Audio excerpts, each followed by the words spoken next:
my grandpa and grandma, I remember in high school, they would pack us lunches or dinners because we had to go off to rehearsals or whatever, extracurriculars.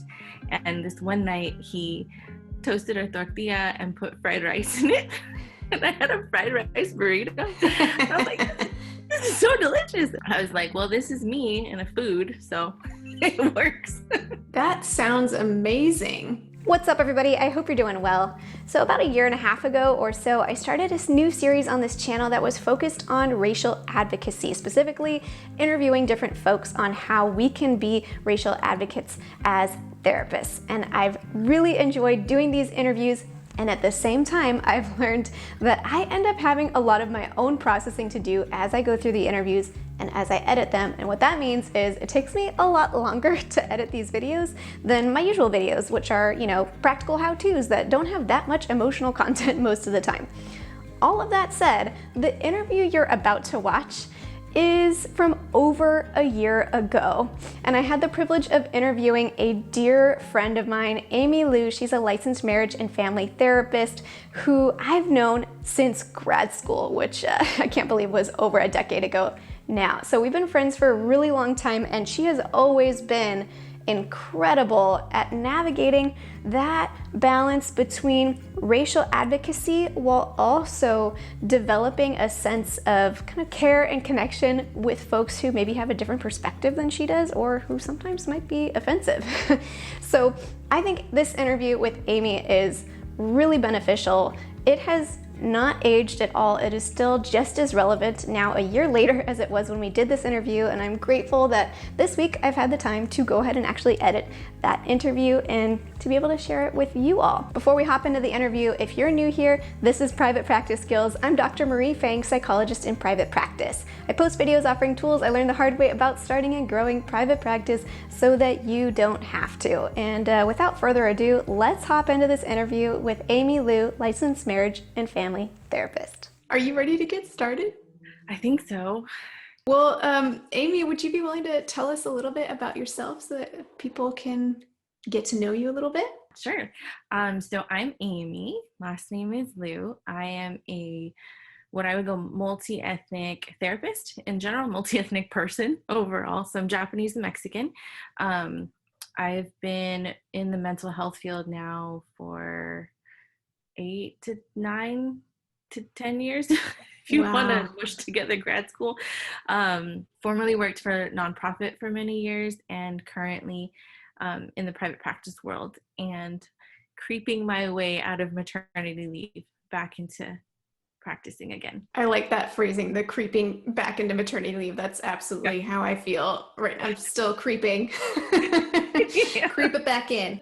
We're going to dive right in if you feel comfortable with it. But I wonder if you could tell us about the first time from what you recall that you became aware of race. I was pretty young. So the first time I don't actually remember, but my mom tells me that when I was little, I went up to her and was just like, what am I? Mm-hmm.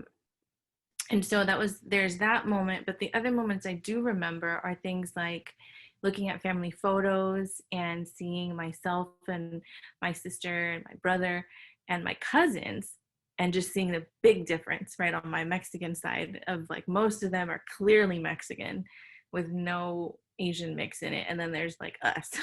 I didn't feel unloved in my family. I felt very loved and very welcome.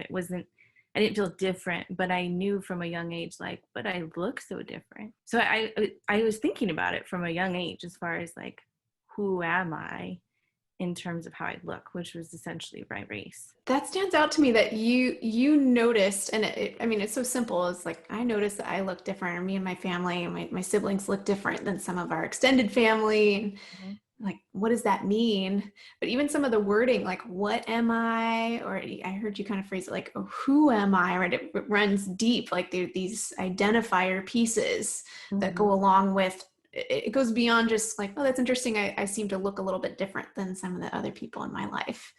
And then in 3rd or 4th grade, this is offensive, so I'm not going to say the word, but a Chinese boy in my class got mad at me for some reason. I don't even know what it was.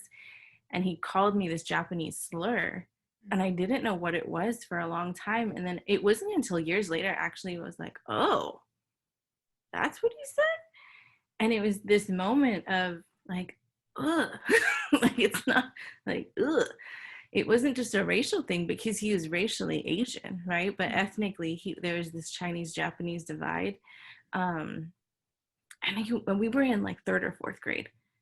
So there was moments like, thankfully that was like, you know, kind of a one and done moment, and that didn't happen often. But the realization of I look different, I'm ethnically different, I'm culturally different was always there. I'm sorry to hear about that situation in elementary school too. And even, it sounds like at the moment that it happened, you were a little bit protected because you didn't even know what Just it was meant. being naive, really. Well, kind of jumping ahead to adulthood now, Yeah. I'm wondering if you'd be willing to describe any significant moments when you've seen racial injustice occurring within our field. Yes. I think that my stories for this question really reflect that model minority myth experience for a lot of Asian Americans, because I personally wasn't treated the same as my Black colleagues, or my Black professor, to say the least. And there was 2 instances I'm thinking of, and one was I was it was actually our diversity class. So you'd think that would set the bar for like, let's be open and have a discussion. But unfortunately, that wasn't the case. And my professor, who happened to end up being my mentor during grad school, came under a ton of scrutiny, a lot of criticism. People were making official complaints right and left. And it wasn't because she was Black, but it was a topic of religion and faith. However, I didn't see any other professor get criticized or really critically examined in the way that her teaching style, her words, kind of everything she did was really zoomed in under a microscope. And it was hard to see because I had a really different perspective of her. She was my mentor. I trusted her with everything in regards to my growth as a therapist. And a lot of others who happened to be white were very, very critical. And to the point where it divided my graduating class. And our class was known, unfortunately, for that moment of tension and break. It ended up being these 2 teams, which is totally the opposite of what our field is meant to embrace. So that was super unfortunate. I'm curious, like, how do you make sense of, like, when those moments were happening with your professor, how did you wrap your head around it? Like, what do you think was going on there? It was easy for me to understand where I stood. I was present that day in class. It was my class where the incident occurred. And I was fully present in the discussion. And so when I heard the allegations, they just simply were overblown and exaggerated, some not even true. So then rather than engage the fight, because people were getting really personal and mean, I was personally attacked verbally by someone in the class. And I remember it was a moment of me saying, well, standing up and saying, well, no, like, this is not the case or whatever, right? And someone turned to me and was like, well, you're biracial. How can you say that? And I was like, whoa, that's not okay. And the ironic thing is that the person accusing me of that was also biracial. So I was like, well, this is a whole big bag of yuck. So I think in the end, the way I processed it was, where do I find the truth? And the truth for me was found in being in the scenario itself and pushing aside the allegations and the criticism, because I have to lean on something that I believe is more true. And I think the hard part in these scenarios is that it's very easy for someone to say, like, no, it wasn't about their race. It was how they said this thing. Or no, it wasn't about their race. It was what they were teaching. Or it was how they said it. Or, there's a lot of other stuff that gets blamed. But when you take a step back and say, hold on, if X professor had said these things or done these things, or X colleague had said or done these things, there's a really, really high chance that this wouldn't have resulted in the same scenario that we're sitting in now. And that's a tough nut to crack for people, because it takes a lot of admitting of bias. Yeah. So you perceived, I mean, you felt grounded in the sense of, like, I know the truth is. I know what reality is here. And it sounds like other people, you were perceiving that other people were living in a space of denial. Like, no, it's not about race, it's this or that. And you're saying, no, if this were happening with this other person, I don't think you would be saying the same things. But denial is so powerful that, if you push back, even if, and I know you have a way of doing so gently and reasonably. So however kind you might be in your pushback, that people are still going to be defensive about it. And that denial is hard to break. There has to be enough humility to realize, like, oh, maybe I did treat this person differently because of their race. I am wondering if there's a missing element of like, okay, where are the safe spaces then to bring people into these conversations and exploration of their own selves? Yeah. Well, I think what therapy is one of them. Yes. Amen. Well, and I think some of what I'm hearing you say is that a key ingredient is that we all of us, from whatever background we come from, we have to have some degree of openness to our own biases and just saying, okay, well, we're all human. And so if I'm open to acknowledging that I have biases, even if I don't know what they are just yet, that's a different platform to interact with somebody on the topic of race or whatever it might be, versus this like, no, I'm in the clear and you need to get your stuff figured out. And that's just a dangerous space. On the flip side, can you describe any instances when you've observed advocacy for racial justice in our field? I would say yes. Trying to think of how to phrase it. So I had the benefit of having very good supervisors and really intentional colleagues in the field. Most of this, actually, a lot of it came from my nonprofit time.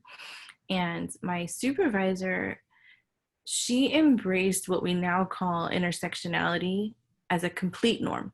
It wasn't this like, today's race day, so we're going to talk about race, or we're going to talk about socioeconomic status, or we're going to talk about, it wasn't like that. I think it was just, it was a fact. And so that was such a gift to me, because race and gender and sexuality and things like this weren't treated as these anomalies we had to put aside extra time, to talk to our clients about. It was like, no, this should just be in our conversations with our clients from the start, because it's normal, right? Our clients and ourselves, we live within all these different parts of ourselves daily. So rather than saying, I'm going to talk about your gender today, and then we're going to talk about race today, I think it's more so saying, like, I see all of these parts of you, and I want to honor all of these parts of you.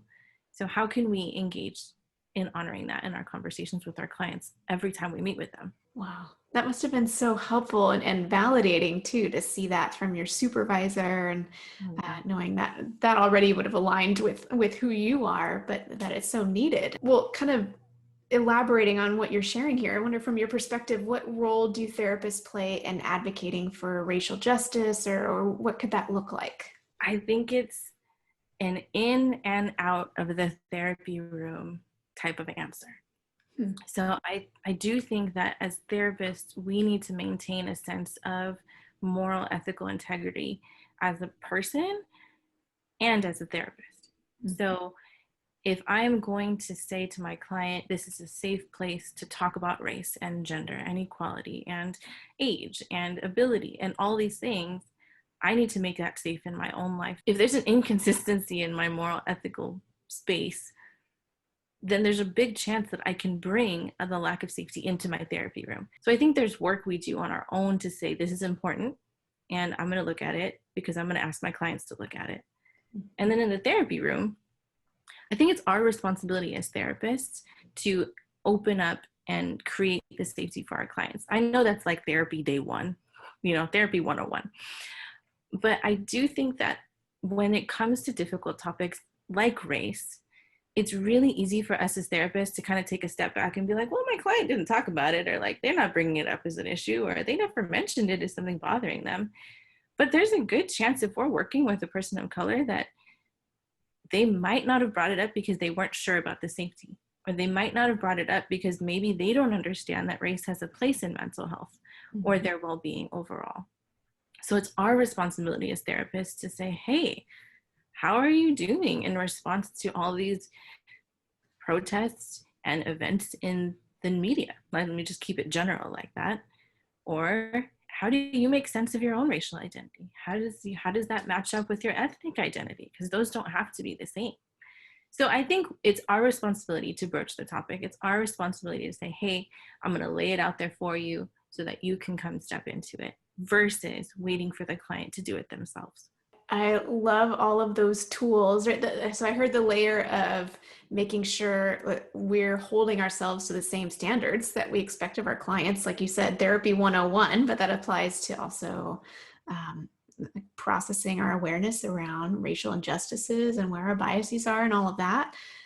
And being direct with clients and not just waiting for them to bring it up. Amy, I wonder if you could kind of continue elaborating on this conversation and share a little bit of how you've navigated the topic of race with clients who are different racial backgrounds than your races. I was taught by this particular supervisor I was talking about earlier to be very curious. That was always the basis, right? If you don't understand and if it's different, which was every single client, right? If I'm not treating me, someone's going to be different. It was start with curiosity, always validate, and be authentic. So there was, when I first started doing therapy, I was very stuck in this like scientific, like let me figure you out kind of a thing. And it was really hard because I couldn't bring myself into the therapy room. And so more and more as I was working with this supervisor, she was like, no, like that, we're not experts on our client's story. We can have old expertise in academic areas and the study of systemic therapy and things like that, which we should own and rightfully understand. But it's okay to not know everything about your client, and it's okay to ask questions, and it's okay to bring yourself into it and to give them a genuine reaction, because the more authenticity I can bring to my client, the more authenticity they can bring into the room. I like what you said there. It's this genuine curiosity, like, okay, the client that I'm working with maybe is of a different background or backgrounds than me. And so to really approach it and say, oh, I want to learn more about who you are, all aspects of who you are. And if there is anything that's surprising or you have a response to as a human, that it's helpful to let that show. And that makes it a more authentic process, as opposed to feeling like I already know everything there is to know and kind of approaching it that way. I think that's a really helpful tool for a lot of folks. I hope so, because I've experienced as a client the opposite of that, and had a therapist who very much approached me as understanding all of these parts of my ethnicity and my family, and it ended up being a really hurtful exchange with her one day because she had assumed things about me and my family that were just flat out wrong and offensive. Yeah, I'm sorry that happened to you, Amy. And it seems worthwhile to ask too, like, how did that affect you, right? So as you know, you think sharing it from the client role, then having a therapist making assumptions about your background, your race, ethnicity, inaccurate assumptions. Like, what was that like for you to be on the receiving end of that? Yeah, I was actually in shock at first. I remember sitting in the therapy room, not responding, but just sitting like and thinking, what did she just say? So to give some context, I was talking about my mom. My mom is Mexican, and when I think this was her effort in trying to like reflect who my mom was, she put on this super thick Spanish accent, saying things like, "Ay, mija." It's like, hold up. First of all, are you assuming that my mom doesn't speak English without an accent? And like, second of all, are you assuming of how she, like her personality towards me, just based on her being a Mexican mom? So I was in shock in the moment. I left really angry, sitting in my car, kind of fuming, like, what happened? And then honestly, I had this really big conflict internally, and had to talk to a number of my supportive people in my life of like, how do I go back? What do I say to her? What do I do? I was with a lot of support. I was able to go back and let her know, like, that was really offensive, what you did. And she she did one of those like roundabout sort of sorry, but not like, oh my gosh, I didn't mean that at all. I didn't realize what I was doing. I'm so sorry I offended you, right? Simple. Would have taken 5 seconds and we could have moved on. But it wasn't that. It was almost a, I'm sorry you felt that way kind of a scenario. So I left understanding like, this isn't worth my time, nor is it worth my money. And I needed to not see her again. So I left. Again, I'm so sorry that happened to you, but thank you for sharing so vulnerably this story, because unfortunately, I'm sure this isn't the only version of the story out there like this. And it sounds like the error on that therapist part, there were layers to the error right there. So making an assumption without, approaching you with curiosity, like, oh, tell me about your mom and how does her, Mexican culture influence the way she interacts with you, or whatever it might be. But also kind of almost assuming she understood all these different facets of your mom simply because she knew that your mom had a Mexican background. Like, now she must talk like this, she must speak in Spanish, this must be her tone of voice, she must have an accent. And those things aren't true about your mom. And so to kind of identify an entire person just based on their ethnic background.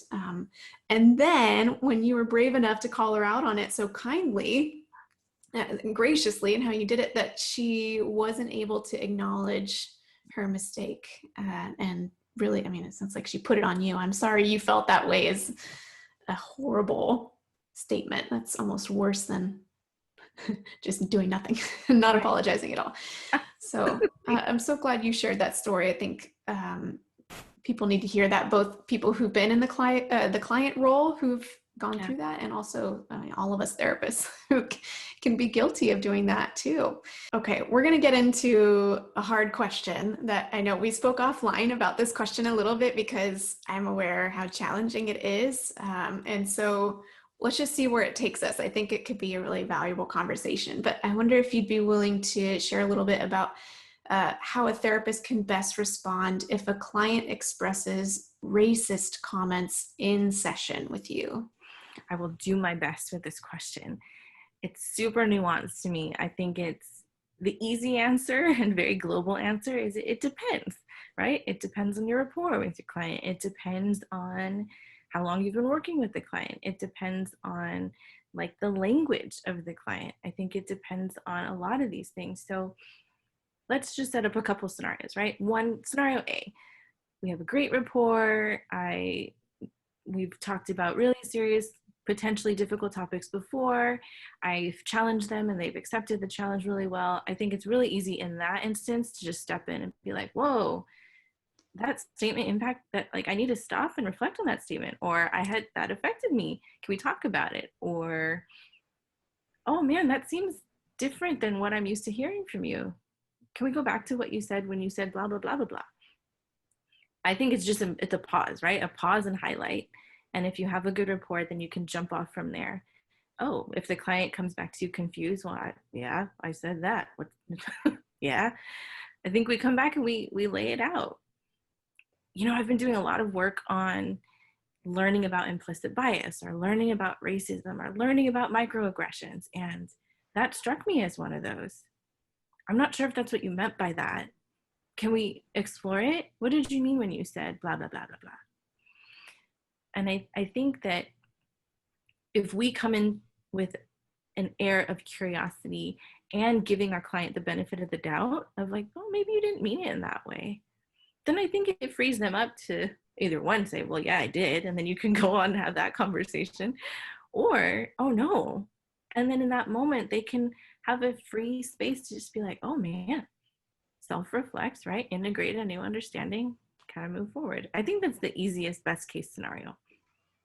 If we go to scenario number 2, and let's say this client is new to us, maybe early in our sessions, and let's say, I think it's harder for a therapist of color. Let's say this is a white male, right? Technically, they hold the most power in our country when we look at power dynamics. That scenario could be a lot more difficult. But what I think we go back to his therapist, and when, let's say, he said something really racist, I might say something in that scenario, in that instance, like, I'm curious about what this statement meant for you. And let's say they get defensive. I think at that point, we really have to navigate and walk the line of challenge and validation. Because I think if the challenge equals defensiveness, we go back to validation first. I think if we validate the issues first, the defensiveness comes down, and then we can go back to the statement of like, oh, so when you said this racist comment, it sounds like that is really reflective of your frustration with this other thing, right? That's maybe not racist. So when you see stores being looted, or when you see people yelling at police officers, that's so difficult for you because you think they should be respected. And you make sense of that by looking at their race.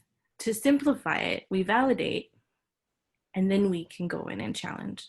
But if even our validation is coming up to defense, I think we can pause and let it go and come back to the simple question of, what's it like to work with a therapist of color?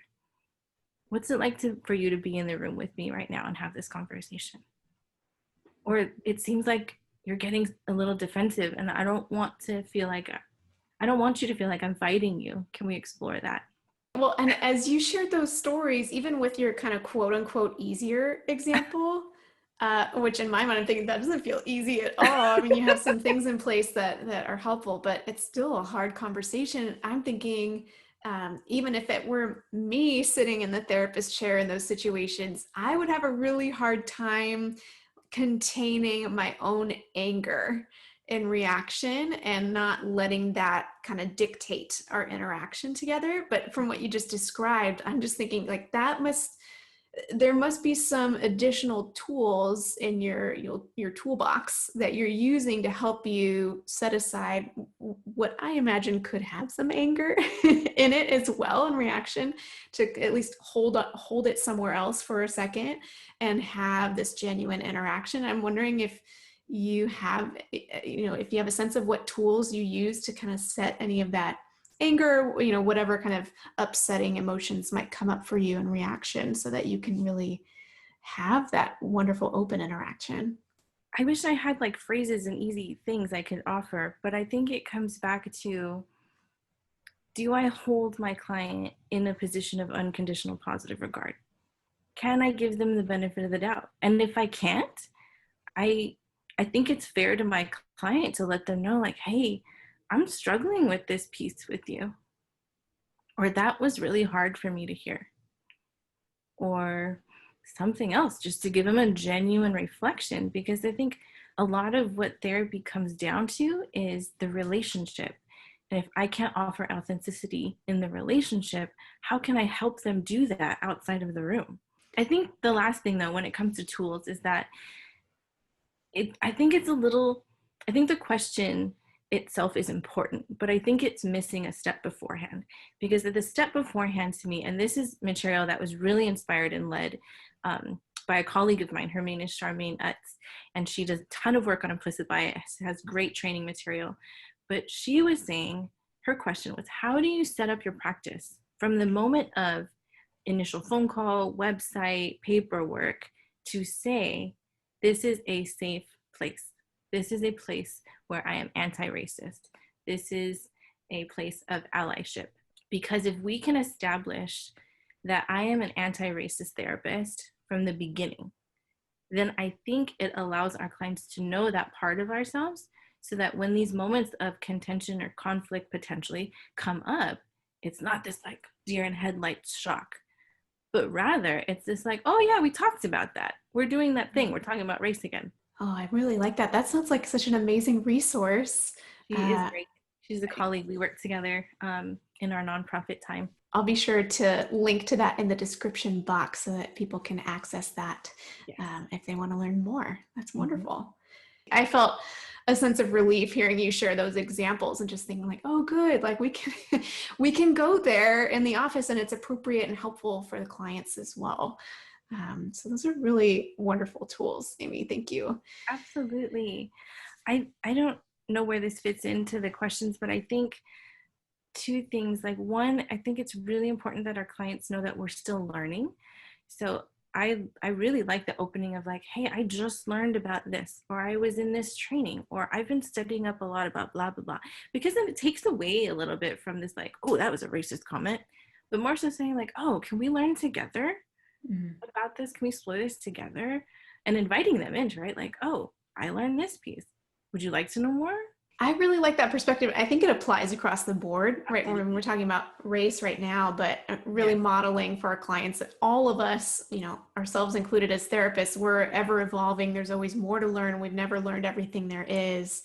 And I think particularly with the topic of race, I'm noticing that for folks who kind of live in the space of like, I am already an expert, I don't need more learning, training, et cetera, that individual is probably at highest risk of kind of making kind of missteps, like maybe what you observed with your therapist earlier, unfortunately, making those assumptions and not being able to own the mistakes. Are there any tools, experiences, trainings, et cetera, that have helped you become more culturally aware as a therapist? The part that I would recommend to other therapists in regards to what's helped me is that I'm trying to find trainings and material that are within my niche. So part of my niche and part of what I like to work with and help clients through is trauma. So for me, if I want to pair race and trauma, I'm going to do some trainings on intergenerational trauma. I'm going to learn about historical trauma and how that works in families. So I think you find your niche and then train yourself in what makes sense for that, because it's impossible to learn everything as much as we want to. Well, and I think that so aligns with what you'd shared earlier too, about how you had that supervisor who just really made, it's not like you had a separate day to talk about race and then it's over and then, you know, now you do the other work. It's like, it's in it. It's a part of what you do. And so, yeah, you know, of course, there's value in getting trainings that are specific to the topic of race and not that are, I should say, there's value in getting trainings that are more generalized around race and being anti-racist and all that. But also, whatever your specialty is, I mean, make sure to integrate your training there. And also, it feels kind of relieving hearing that too, of like, okay, I don't have to learn every single thing there is to learn because there's no such thing. Right. But like, okay, how would this most impact my practice, or you know, if you're not in private practice, just the kind of work that I do with my clients. That just feels so relieving. Like I'm already thinking of like, oh yeah, that's a good point with my specialties, and how do I get some extra training there too? It feels manageable. Yes. It's been so nice having you on, Amy. I mean, one, selfishly, because we've been friends for so long, and even before, you know, this series was born, this has just always been a topic that I've loved talking about with Amy. She's just so well-versed and entrenched and also gracious, which is not easy to come by in the topic of kind of racial inclusion and advocacy. So thank you so much, Amy. I feel like this is such a treasured time to get to have you on. And thank you for helping me develop the concept for this series. I think it's so wonderful and so needed. So I appreciate you in general, and I appreciate you for that as well. Thank you a lot. I was super excited and nervous to do this, but I'm also very honored, because I am grateful that this conversation is now at a place where people are seeking it out and wanting to have it, right? I think that's a beautiful start, right? If we want to start talking, that means change is in the works. Thank you so much, Amy. Thank you. Whew, well, didn't I tell you it was going to be a good interview? Thank you so much, Amy, for offering your time, your wisdom, and your expertise. I know it's no small thing to just put yourself out there on the internet and hope that it helps people, but I know that this interview is going to be so helpful, so educational for so many folks. So thank you, Amy, and for any resources that she's mentioned in the interview, I've linked to them in the description box below, as well as Amy's website too, if you want to see what her specialties are and what she's up to. And before we close, I'd like to thank TherapyNotes.com for sponsoring this video. TherapyNotes helps with scheduling, notes, and billing, and they have a HIPAA-secure telehealth platform for you to do all your video meetings with your clients. If you'd like to check out TherapyNotes, you can get 2 months to try it for free with no commitment just by clicking the link in the description of this video. Well, I hope you found this interview helpful, validating, supportive, educational. Thank you again, Amy, for offering your time and your wisdom. And until next time, from one therapist to another, I wish you well.